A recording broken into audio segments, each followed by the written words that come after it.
उत्तर प्रदेश के माननीय उप मुख्यमंत्री श्री दिनेश शर्मा जी, डॉक्टर अशोक वाजपेयी जी और देवियों और सज्जनों, आपका न्यूज़ नेशन के इस कॉन्क्लेव में हार्दिक स्वागत है और अभिनंदन है। हमारे कॉन्क्लेव का विषय है 4 साल चहुमुखी विकास। उत्तर प्रदेश ने पिछले 4 सालों में बहुत प्रगति करी है। कई सारे क्षेत्र में उत्तर प्रदेश बाकी सरकारों के लिए एक रोल मॉडल की तरह सामने आया है और ख़ास तौर से शिक्षा के क्षेत्र में उत्तर प्रदेश का जो काम है वो वाकई बहुत अच्छा है। कोरोना काल में सबसे ज़्यादा चैलेंज शिक्षा में था और उत्तर प्रदेश सरकार ने उसको बहुत अच्छे तरीके से फेस किया। सबसे बड़ा चैलेंज ये था कि कैसे गरीब तबके के जो लोग हैं या कैसे वो लोग हैं जिनके पास डिजिटल फैसिलिटीज़ नहीं हैं, वहाँ तक भी अच्छी शिक्षा दी जाए। अभी मैंने देखा पिछले दिनों एक विज्ञापन इन्होंने स्कीम लॉन्च करी थी उत्तर प्रदेश सरकार ने। वो स्कीम अपने आप में एक अनोखी स्कीम थी और डिजिटल का सबसे अच्छा जो प्रयोग है वो उत्तर प्रदेश सरकार ने किया। वो स्कीम ये है कि जो गरीब तबके के लोग हैं उन्हें भी कॉम्पिटिटिव एग्ज़ामिनेशन की सबसे अच्छी कोचिंग जो हिंदुस्तान में अवेलेबल है, चाहे वो दिल्ली में हो या चाहे किसी और शहर में हो, तो वो कोचिंग उन्हें कैसे दी जाए डिजिटल के माध्यम से।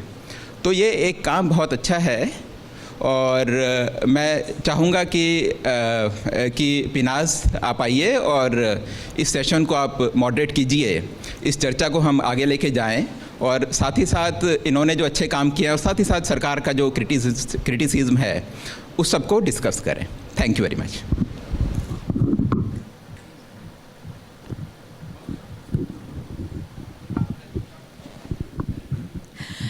उत्तर प्रदेश के उप मुख्यमंत्री दिनेश शर्मा जी का न्यूज़ नेशन न्यूज़ स्टेट पर हार्दिक अभिनंदन है। उत्तर प्रदेश में योगी सरकार के 4 साल पूरे हो गए हैं। सरकार दावा कर रही है 4 साल चहुमुखी विकास का, लेकिन जनता तक वो विकास की गूंज पहुंची है। विपक्ष कह रहा है कि रिपोर्ट कार्ड दिखाइए, साबित कीजिए इस चहुमुखी विकास को।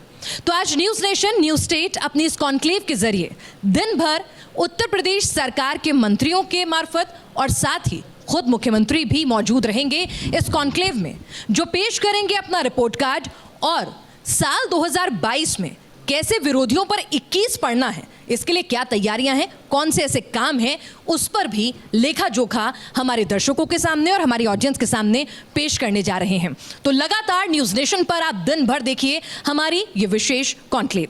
सबसे पहले हमारे साथ चर्चा करने के लिए उत्तर प्रदेश सरकार के उप मुख्यमंत्री और उच्च शिक्षा मिनिस्टर, IT, इलेक्ट्रॉनिक मिनिस्टर जो हैं, कई पदभार संभाल रहे हैं, दिनेश शर्मा जी मौजूद हैं। दिनेश जी, आपका बहुत बहुत स्वागत है। धन्यवाद आपका। दिनेश जी, आपने एक हैशटैग दिया था, हैशटैग दमदार सरकार, योगी सरकार, कामदार सरकार, योगी सरकार। तो अब हैशटैग तो चल दिया, डिजिटल वर्ल्ड में ट्रेंड भी खूब हो गया, लेकिन अगर मैं कहूँ कि जनता के बीच उस हैशटैग को थोड़ा एलैबोरेट कीजिए और बताइए 4 साल में ऐसे कौन से काम हैं 5 जिनको आप जनता के बीच लेकर जाएं कि एक बार फिर से मौका दे आपको। देखिए, योगी सरकार 4 साल अभी पूरे होने को कुछ दिन बाकी हैं।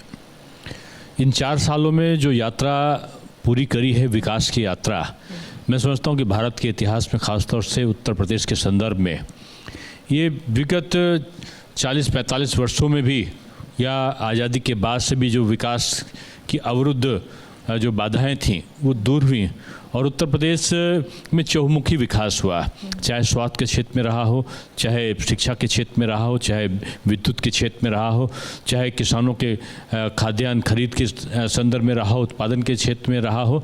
हर तरफ अगर आप देखो तो एक डेवलपमेंट प्रोसेस जो बाधित था पहले से, वो काफ़ी तेज़ी के साथ आगे बढ़ा है।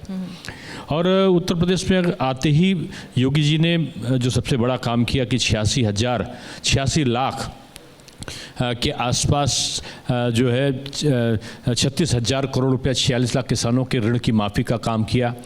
उसके बाद जो इन्वेस्टर्स मीट की 4,68,000 करोड़ रुपए का जब MOU साइन हुआ तो विपक्ष के कुछ लोग हास्यास्पद स्थिति उत्पन्न करने लगे और व्यंग करने लगे जी। लेकिन आज वही है कि आज 3 लाख करोड़ से ऊपर के जो प्रोजेक्ट्स है वो धरातल पर उतर आए लगे और कई लाख लोग, मैं कहूँ 35 लाख के आसपास लोगों को अप्रत्यक्ष रूप में रोजगार मिला। और ये जो जो ये क्रम था वो यही नहीं रुका। आप नोएडा चले जाएं, इलेक्ट्रॉनिक हब के रूप में वो विकसित हो गया।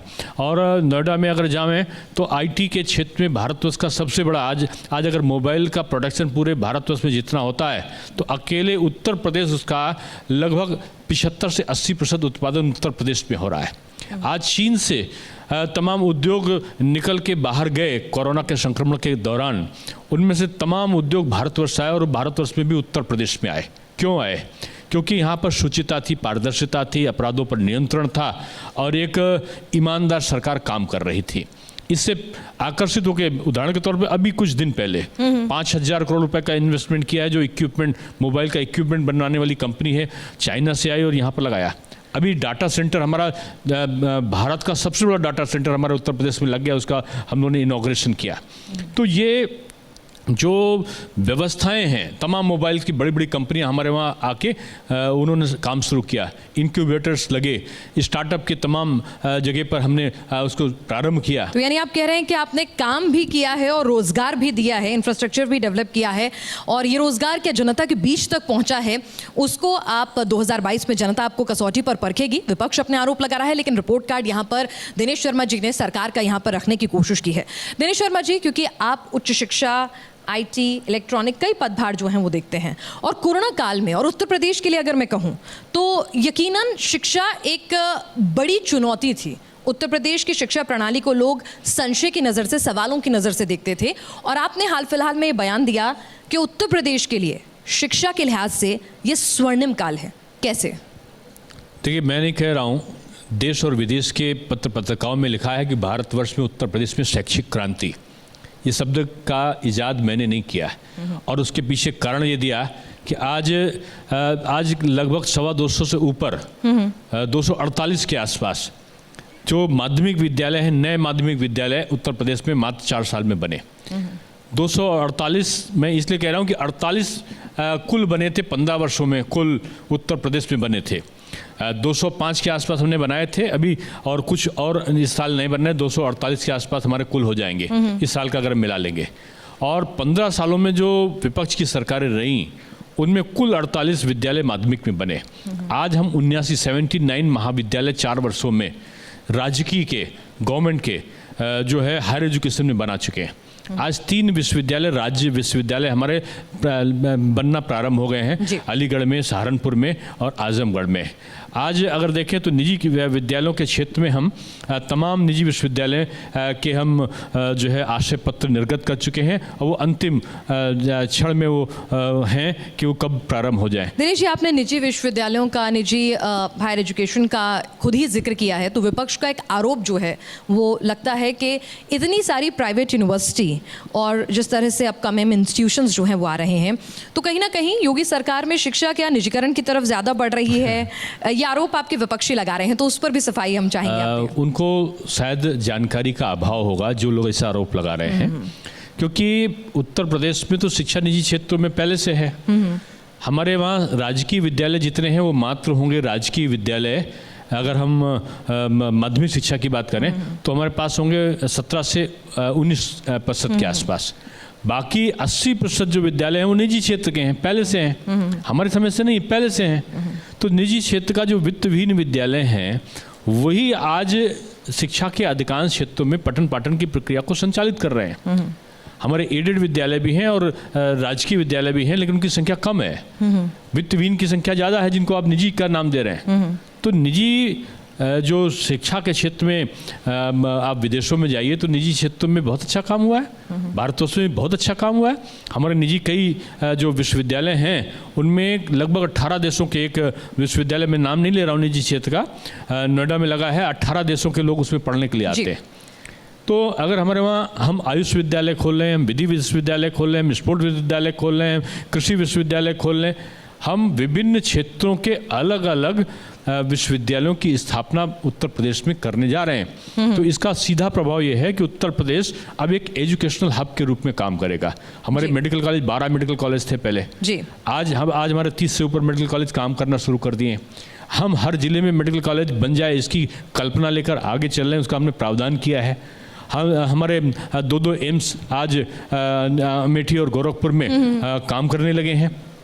तो ये गति है उत्तर प्रदेश सरकार की, जो इतनी तेजी गति से बढ़ी कि लोग कल्पना नहीं कर सकते थे कि आज पूर्वांचल एक्सप्रेसवे में तेजी से काम हो रहा है, तो आज बुंदेलखंड एक्सप्रेसवे भी बन रहा है। आज गंगा एक्सप्रेसवे की ज़मीनें ली जा चुकी हैं, तो आज डिफेंस कॉरिडोर में लगभग 10 से 15 लाख लोगों को रोजगार मिलने की व्यवस्था हो गई है। कई हजार करोड़ रुपए का डिफेंस कॉरिडोर में इन्वेस्टमेंट हुआ है। आप कह रहे हैं सरकार और निजी स्तर पे, दोनों स्तर पे काम करके आप शिक्षा का स्तर जो है उत्तर प्रदेश में उसे एक हब के तौर पर डेवलप कर रहे हैं, क्रांति लाने की कोशिश कर रहे हैं। और ये क्रांति तब तक मुमकिन नहीं है दिनेश जी जब तक हम डिजिटल क्रांति ना लाएं एजुकेशन में। और कोरोना काल में हमने ये ज़रूरत महसूस भी की है, उसमें कुछ कमियां, कुछ लूपहोल्स भी निकल कर आए, खासतौर से प्राइमरी और मिडिल एजुकेशन की अगर बात करें तो क्या आपको लगता है कि अभी और रिवैम्प्स की ज़रूरत है और उस दिशा में कैसे काम होगा? देखिए, 2 हमारे पास हायर एजुकेशन और सेकेंडरी एजुकेशन है। हायर एजुकेशन के बारे में मैं पहले बताऊं तो हमने जो कॉमन कैरिकुलर है कि हमारे पाठ्यक्रम में 70% सारे विश्वविद्यालयों में एक सा पाठ्यक्रम हो, 30% विश्वविद्यालय को स्वायत्ता हो कि वो अपना पाठ्यक्रम का निर्धारण करें। ये नई शिक्षा नीति के तहत हम सब में लागू कर रहे हैं। इसके साथ साथ हमने एमफिल की जो कोर्स था उसको हमने समाप्त कर दिया। हमने ऑनलाइन टीचिंग पे इतना जोर दिया कि हमारे कंटेंट्स डिजिटल लाइब्रेरी हमने कोरोना संक्रमण काल में हायर एजुकेशन के इस पर हमने उसको इस्टेब्लिश किया। 79,000 एक रिकॉर्ड है भारतवर्ष का कि हमने 79,000 कंटेंट्स जो अच्छे लेक्चर्स के लेक्चर थे, उनके वीडियो थे, उनके ऑडियो थे, उनको हमने यूट्यूब पे अपलोड किया, अपनी डिजिटल लाइब्रेरी पे अपलोड किया। अभी ऑस्ट्रेलिया के राजदूत आए थे कि हम शिक्षा के संबंध में उत्तर प्रदेश से हम कुछ टाई अप करें। आप जानते हो भारतवर्ष में 6 विश्वविद्यालय जो टॉप के 100 विश्वविद्यालय हैं उसमें 6 ऑस्ट्रेलिया के हैं और ऑस्ट्रेलिया के 6 विश्वविद्यालयों की ग्रेडिंग बहुत बड़ी है। उनके राजदूत का सीधे से कहना था कि आप अपनी जो डिजिटल लाइब्रेरी है वो उसका टाई अप हमारे उन विश्वविद्यालयों के साथ में करिए, जिससे आपके कंटेंट जो आपके लेक्चर्स हैं उनको वो उनका लाभ ऑस्ट्रेलिया के लोग उठा सकें।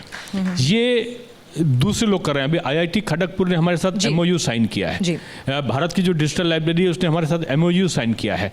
आज मध्य प्रदेश के और तमाम दूसरे प्रदेशों के लोग उत्तर प्रदेश आए हैं कि हमने शिक्षा के परिवर्तन कैसे किया, इसका अध्ययन कर रहे हैं। उनकी टीमें रोज काम करने कई दिन रह के यहाँ पे गई हैं। विपक्ष की सरकार ने लैपटॉप बांटे थे, लेकिन सही मायने में अगर हम कहें स्मार्ट एजुकेशन और स्मार्ट क्लासेस क्या योगी सरकार मुहैया कराने में कितने हद तक कामयाब हुई है और आगे के लिए क्या विजन है?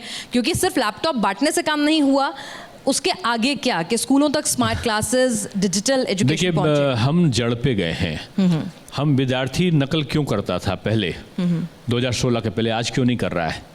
क्योंकि हम उसको पढ़ाते नहीं थे, हम उसकी व्यवस्था नहीं करते थे। 2.5 महीने हम परीक्षा लेते थे, 2.5 महीने परीक्षा के बाद में 2 महीने बाद परीक्षा का फल आता था, 4.5 महीना निकल गए। उसके बाद 1 महीना विभिन्न महापुरुषों की जयंती और उसकी छुट्टियां होती थी। उसके बाद आपका हड़ताल हो जाती थी, जिंदाबाद और मुर्दाबाद होता था और साल आपका निकल जाता था। परीक्षा आती थी तो ट्रकों में भर के नकल की सामग्री पकड़ी जाती थी, कई विद्यार्थियों को जेल भेजा जाता था। उसके बावजूद नकल एक व्यवसाय होकर उभरा था। माफियाओं का शिक्षा माफिया पैदा हो गए थे जो परीक्षा केंद्रों का अलॉटमेंट करते थे, जो पर विद्यार्थी नकल के शुल्क को वसूली करते थे, जो उत्तर प्रदेश में एक शुचिता का जो भाव था उसको समाप्त करने की तरफ आगे बढ़ रहे थे। इस चीज़ को हम लोग रोका। 1,91,000 CCTV कैमरे हम लोग लगाए। 1,86,000 के आसपास टीचर्स ने इन्विजिलेशन किया। हमने हर जगह पर सेक्टर मजिस्ट्रेट को अपॉइंट किया, हर जगह पर हमने कंट्रोल रूम को स्थापित किया। एक सेंट्रलाइज कंट्रोल रूम के आधार पर हमने काम किया। और आप देखो कि परीक्षा केंद्रों को भी हमने ऑनलाइन परीक्षा केंद्रों का निर्धारण किया। जो 14,000 जब मैं आया था तो 14 से 15,000 के बीच में परीक्षा केंद्र हुआ करते थे। अभी पिछले वर्ष का जो अगर देखें तो परीक्षा केंद्रों में 7,786 के आसपास परीक्षा केंद्रों का निर्धारण हुआ। और हम नकलविहीन परीक्षा, एक भी विद्यार्थी को हमने जेल नहीं भेजा, एक भी शिक्षक को हमने जेल नहीं भेजा और नकलविहीन परीक्षा शुचिता के साथ में हमारी समाप्त हुई। और जो 2.5 महीने परीक्षा चलती थी वो 12 दिन में हाई स्कूल और 15 दिन में इंटरमीडिएट की परीक्षा हमने समाप्त की और 23 दिनों के अंदर हमने उसका रिजल्ट नकल से मुक्ति दिलाना एक बड़ी कामयाबी है। निश्चित तौर पर उत्तर प्रदेश का आम जन भी ये महसूस कर रहा है। लेकिन एक आरोप दिनेश जी शिक्षा प्रणाली में लगता है कि मदरसों पर नकेल कसने की कोशिश जो है, चाहे अभी हाल फिलहाल का जो निर्णय हो शिक्षक के तबादले और शिक्षकों की नियुक्ति को लेकर, मदरसों पर नकेल कसने की कोशिश जो है, उनके पाठ्यक्रम में तब्दीली करने की कोशिश जो है वो योगी सरकार ने की, ऐसा विपक्ष कहता है। देखिए, मदरसे, संस्कृत के विद्यालय ये कोई अलग अलग नहीं है, और ये हिंदू और मुस्लिम की शिक्षा की व्यवस्था, वो उसमें कोई भेदभाव नहीं है। आज अगर आप देखो तो जो मुस्लिम आबादी होगी उत्तर प्रदेश में तो 17 से 19% के बीच में होगी, लेकिन जो उत्तर प्रदेश सरकार की सेवाओं का जो लाभ मिल रहा है वो उनको 35% के आसपास मिल रहा है, जो विभिन्न योजनाओं का लाभ है। यानी जितनी उनकी आबादी उससे ऊपर का लाभ हम उनको दे रहे हैं। अगर भेदभाव हमारे उसमें नहीं है। नहीं, उनके करिकुलम से छेड़छाड़ के आरोप हैं कि भाई मदरसे का जहाँ तक आप कह रहे हैं, वो पढ़ाना चाहते हैं, हम आप चाहते लोगों को हैं मुफीद नहीं एक लगती। हाथ में पवित्र कुरान हो, एक हाथ में कंप्यूटर हो। हम आधुनिक, उनकी डिग्री की वैल्यू मदरसे की नहीं थी, क्योंकि वो आधुनिक शिक्षा के कोई पाठ को नहीं पढ़ते थे। वो पासपोर्ट भी बनवाने जाते थे तो मदरसा की जो डिग्री होती थी उसको काम नहीं आती थी, नौकरियां मिलने में वो डिग्री काम नहीं आती थी। हमने उनकी नौकरी की व्यवस्था करने के लिए, उनकी डिग्री को, उसकी वैल्यू को बढ़ाने के लिए मदरसों का मॉडर्नाइज करने का सिस्टम के लिए पैसा दिया, वो उनकी इनका इंफ्रास्ट्रक्चर अच्छा हो। NCERT के पैटर्न पर हमने उनकी जो उनका कोर्स शेड्यूल था उसको तय कराया। उनकी मजहबी शिक्षा से हमने कोई छेड़छाड़ नहीं करी। आप अल्लाह को याद करें, कुरान का पाठ करें, हमें कोई आपत्ति नहीं है, वो होना चाहिए। उससे आपकी इच्छा शक्ति अच्छी बढ़ती है, उसमें हमें एतराज़ नहीं है। लेकिन साथ साथ आप आधुनिक शिक्षा को भी आप पढ़ें, और आधुनिक शिक्षा बन के देश के जो विकास की यात्रा है उसमें आपकी भी सहभागिता सुनिश्चित हो, इसके उनकी भागीदारी बढ़े, इसके लिए हमने ऐसी व्यवस्था की, ना कि उनके साथ मतभेद करने के लिए किया। हम उनको योग्य बना रहे हैं, ये हमारा अचीवमेंट है, ना कि हम उनके उसमें हस्तक्षेप कर रहे हैं। इसको आप हस्तक्षेप ना कह के कह सकते हैं कि उनका उद्धार कर रहे हैं। चलिए, तो ये तो विपक्ष कह रहा है कि अल्पसंख्यकों के साथ जो है वो भेदभाव हो रहा है, लेकिन यहाँ तो कोशिश है कि उनको आधुनिकीकरण में साथ साथ चलाया जाए। दिनेश शर्मा जी, पाठ्यक्रम को लेकर आपने कई बार इतिहास में भी कुछ ऐसे बयान दिए हैं कि इतिहास जो है उसको एक बार फिर से सही ढंग से लिखने की ज़रूरत है। बच्चों को जो इतिहास पढ़ाया जाता है उसमें कुछ फेरबदल करने की ज़रूरत है। देखिए, तो भारत का जो आपको लगता है इतिहास अभी तक जो सरकारें रही उन्होंने गलत इतिहास हमारी पीढ़ी को समझाया, पढ़ाया? नहीं, मैं किसी पे आरोप प्रत्यारोप नहीं करता, लेकिन मेरा ये मानना है कि भारत का दुर्भाग्य रहा कि कभी यहाँ चीनी आए, फ्रांसीसी आए, कभी यहाँ तुर्क आए, कभी यहाँ पर मंगोल आए, कभी ब्रिटिश आए, कभी कोई और आया। सब ने आए, सब भारत को लूटा, नोचा, खसोटा, बर्बाद किया और चले गए। एक चीज़ नहीं लूट पाए, जो थी हमारी संस्कृति। अब उनके द्वारा जो इस समय लोग उसको संबोधित करने लगे कि भारत का इतिहास गुलामी का इतिहास है, जबकि भारत का इतिहास गुलामी का इतिहास नहीं है। भारत का इतिहास हमेशा से संघर्षों का इतिहास रहा है, और ऐसे संघर्षों का इतिहास रहा जिसमें हमने अपनी संस्कृति को बचा के रखा है। यही दुर्भाग्य था कि जो इतिहासकारों ने भारत की इतिहास लिखा, भारत के बारे में बताया, चाहे वो हेनसांग रहे हो, फायान रहे हो, चाहे बादशाहनामा में कोई चीज़ लिखा हो, अकबरनामा में कोई चीज़ लिखा हो, या कोई तुर्क ने कुछ लिखा हो, ये बाहर के विदेशी इतिहासकारों के आधार पर हमने अपने भारत की कल्पना हमने उसकी की जी। ये गलत था। उन्होंने भारत के इतिहास को गलत तरीके से लिखा। फिर वामपंथ का एक ऐसा दौर आया कि वामपंथ ने अपने छद्म धर्मनिरपेक्षता के भाव में भारत के इतिहास को बिल्कुल प्रदूषित करने का षड्यंत्र रचा। शैक्षिक संस्थाओं, वामपंथ विचारधारा ने, और उसमें इतिहास को ट्विस्ट कर दिया गया। जो वर्तमान जो साक्ष्य थे, उन साक्ष्य के आधार न लेके उस भारत को भूल गए जहाँ पर नालंदा और तक्षशिला विश्वविद्यालय पूरी दुनिया के पहले हुआ करते थे। उस भारत को भूल गए जहाँ के जो हमारे पाठशालाएं हुआ करती थी, वो दुनिया के लोग वहाँ पे अपने बच्चों को पढ़ने के पठन पाठन के लिए, शिक्षा के लिए भेजा करते थे। उसको वो इतिहास भूल गया। इतिहास को याद क्या आया? इतिहास को विदेशी परंपराएँ याद आईं, विदेशी मानसिकताएँ आईं, आक्रांताओं को एक महान के रूप में प्रदर्शित करने का षड्यंत्र रचा गया। आप कह रहे हैं औरंगजेब, अकबर को तो महान दिखाया गया, लेकिन महाराणा प्रताप और शिवाजी महाराज को कहीं ना कहीं पीछे जो स्थान मिलना चाहिए था इतिहासकारों ने पहले नहीं दिया था, आज हम उनको स्मरण कर रहे हैं। आज हम अपने 1857 के क्रांति के जो दूत थे, आज उनको भी हम नमन करते हैं। क्या कारण था कि 100 साल बीत गए थे चौरी चौरा के। जो चौरी चौरा कांड था इतना बड़ा ऐतिहासिक था, देश की आज़ादी के लिए एक बिगुल बजा था, उसको आज तक क्यों नहीं मनाया गया? क्या क्या जरूरी था कि योगी जी जब होंगे तब शताब्दी समारोह उसका मनाएंगे, मोदी जी उसको इनॉग्रेट करेंगे? क्या इन लोगों के अलावा कोई और सरकारें नहीं तो कर ये सकती बीड़ा भी थी? आपने उठाया है कि जो हमारे इतिहास में जो किया हमारे है हम लोगों महापुरुष हैं, लेकिन उसमें कहा जा रहा है सिर्फ एक धर्म विशेष के महापुरुष जो हैं वही तवज्जो पा रहे हैं।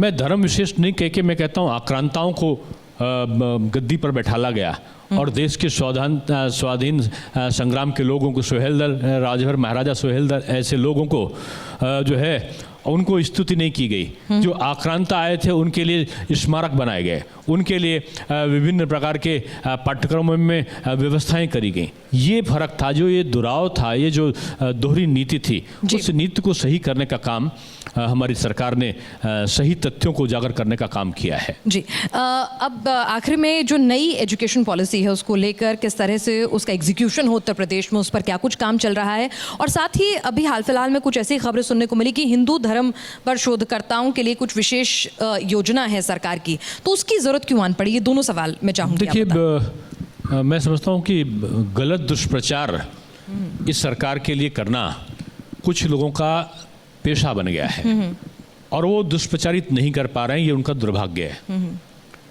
मैं जो बताना चाहता हूँ नई शिक्षा नीति के बारे में, कल हमारे भारत के शिक्षा मंत्री आदरणीय रमेश पोखरियाल जी लखनऊ आए थे और उन्होंने अपने उद्बोधन में इस बात को उद्बोधित किया कि भारतवर्ष में नई शिक्षा नीति सबसे अच्छी कहीं लागू हो रही, सबसे ठीक तरीके से तो उत्तर प्रदेश में हो रही।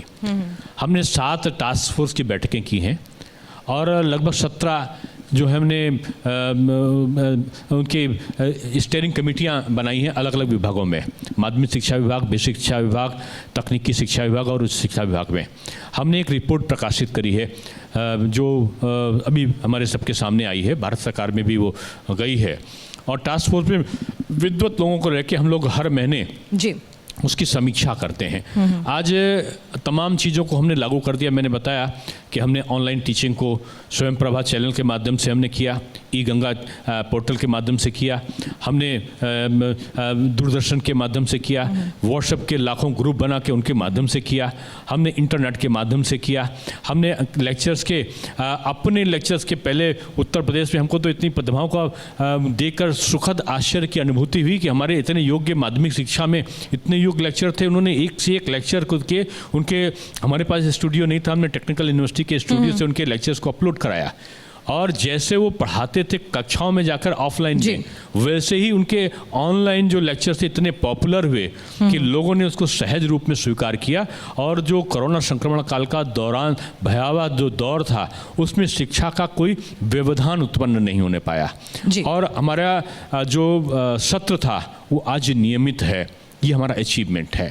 आज उच्च शिक्षा के क्षेत्र में हम शोधगंगा पोर्टल चला रहे हैं, हमने दीनदयाल शोधपीठ सारे विश्वविद्यालयों में लागू कर दी है, हमने विभिन्न प्रकार के इंटरनेट के माध्यम से हमने वाईफाई का व्यवस्था विश्वविद्यालयों में कराई है। आज सब जगह हम जो सेमिनार और गोष्ठियों के माध्यम से भी तमाम नई शिक्षा नीति की जो टीचर्स का ट्रेनिंग का है उसको भी हमने अचीव किया है।